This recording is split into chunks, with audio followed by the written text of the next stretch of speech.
Our last video is going to talk about how we use modern genetics. So we talked about, A's and T's, C's and G's matching up with each other. We talked about how mutations can happen. What do we do with this understanding? What do we learn from it?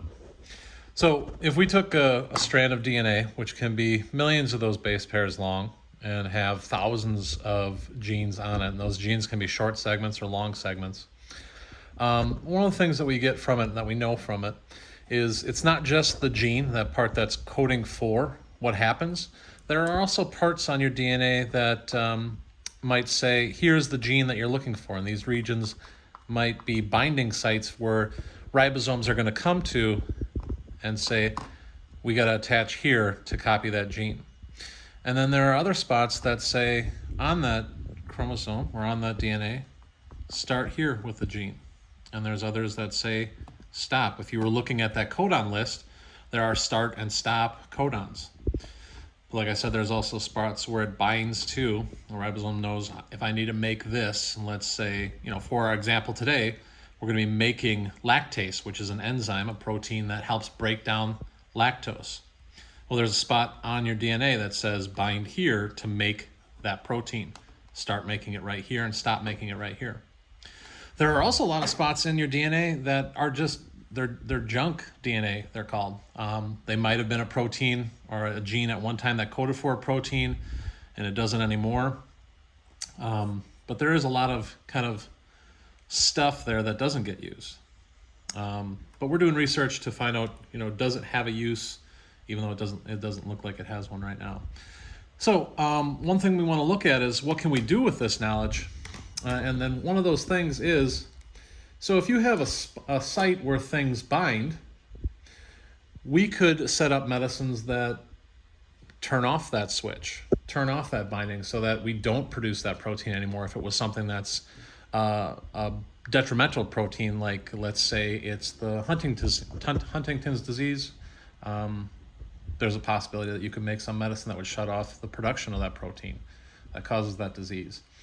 The one that we look at in humans is normally for people, it is normal once you're done breastfeeding to become lactose intolerant, which means that you can't digest the lactose in the milk anymore. And then, you get the tummy rumbles and it could end up with diarrhea. But that happens because just like all mammals, once you're weaned, once you're done breastfeeding, the production of that protein stops. Okay, so like I said, you could find ways of turning that on. One way that's happened in ancestors from people in certain regions is that it's been selected for, and we're going to get into that. That's more of next week's. But at one spot, let's say we have here's the gene that, or the beginning of the gene, that receptor site that says bind here if you want to make lactase. What normally happens is that a repressor is going to bind to this spot and stop your body from making more lactase after you reach a certain age. We don't know if it is an age or if it's when you stop drinking milk. If you stop breastfeeding, is it that turns off that receptor, that turns off that site, or is it an age thing? But we know in lactose tolerant people, so if you can drink a glass of milk, if you enjoy your ice cream and you don't get the tummy rumbles from it, what's happened is a site like this where these C's and G's are here, it's one of these C's was substituted for a T. One of the cytosines substituted for a thymine. And like what we talked about yesterday, when those substitution happen, it's kind of a 50-50 when it's going through this and it sees this, a G and a T next to each other. It can repair it, and it's kind of 50-50. Does it repair it by going, oh, yep, I got to fix that by doing this? Or does it repair it by going through and actually kicking out the one that was normally there? And this is what's happened to people that are lactose tolerant. So that site right here that says, a ribosome attached here to make lactase, and then the repressor is normally attached there. What's happened is that this thiamine now makes it so that the repressor can attach, and so through your entire life, you continue to produce lactase. So could we do that in modern genetics? Can we make it so that we can turn on and off these sites? That's one of the things that we're looking into. And another thing can happen is that those mutations can be right to where the protein is made. So the book uses the example of sickle cell anemia. So that's in chromosome 4. What's happened is that in a gene, there has been a substitution, insertion, or deletion, which changes one of those codons. So you have the ATT, the GGT here. It changes one of those codons enough that it's become another amino acid.